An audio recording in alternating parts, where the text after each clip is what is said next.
isa palang college student ang agent ng release namin ngayon. Nakakabilib nga dahil nag-aaral pa siya ay nakakuha na siya ng kliyente niya. Napakahirap kaya humanap ng client lalo na kung zero knowledge ka pa sa mga sasakyan. Isang maling sagot mo lang sa mga inquiry ay posibleng hindi ka na pagkatiwalaan ng kliyente at mag-inquire ito sa iba. Good day mga ka-jackpots! Traffico ko nga pala. Kasama ko pala ngayon si Sir Tristan Javier. Hello mga ka-jackpot, may 4 release po tayo ngayon. Ako nga po pala si Tristan Javier. Ito po yung 2024 Expander GLS natin. Let's go!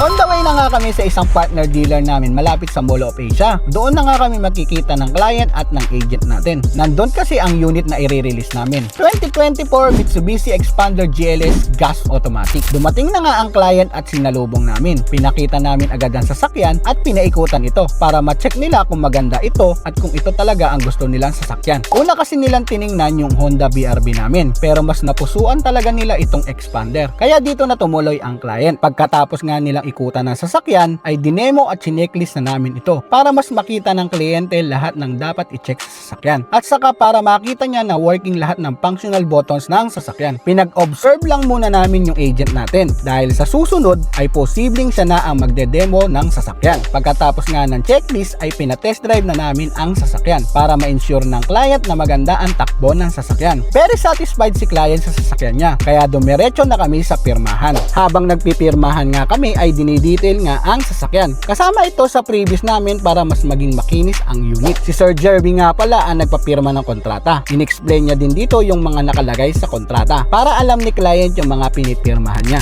So ayun na nga, napakagaling ng agent natin dahil naging napaka-smooth lang ng unang release niya. Napakasaya niya nga dahil gagamitin daw pala niya yung komisyon para pang tuition niya. So ayun, napakabilis lang. Wala pang isang oras, na-release na ang sasakyan. Naghahanap ka ba ng sariwa at magandang sasakyan? Si Sir Tristan Javier na ang bahala sa'yo. Kumontak lang dito sa Facebook or sa number na ito and don't forget to like, follow, and subscribe para lagi kayong updated sa mga new units and promos ni Carsaras Auto Trading.